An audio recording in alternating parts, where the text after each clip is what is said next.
हमारी वजह से बंद हुए थे ना। अब उसे वहाँ कोई कबूल नहीं करेगा। फिर तुम्हारी भी इस घर में कोई गुंजाइश नहीं है। अपने घर वालों को ये बात बता देना। नादानिस्ता तौर पर मुझसे जो गलती हुई इसके लिए मैं बहुत शर्मिंदा हूँ।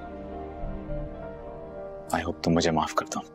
तकदीर का हर फैसला मंजूर, लेकिन आपका ये आखिरी फैसला नाकाबिले फहम है।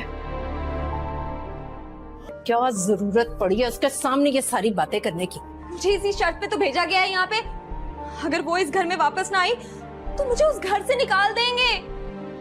इश्क तमाशा तमाशा इश्क तमाशा।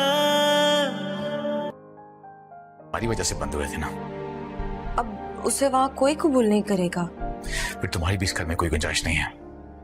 अपने घर वालों को ये बात बता देना। नादानिस्ता तौर पर मुझसे जो गलती हुई इसके लिए मैं बहुत शर्मिंदा हूँ। आई होप तुम मुझे माफ कर दो। तकदीर का हर फैसला मंजूर, लेकिन आपका ये आखिरी फैसला नाकाबिले फहम है। क्या जरूरत पड़ी है उसके सामने ये सारी बातें करने की? मुझे इसी शर्त पे तो भेजा गया है यहाँ पे, अगर वो इस घर में वापस ना आई तो मुझे उस घर से निकाल देंगे। इश्क तमाशा तमाशा इश्क तमाशा।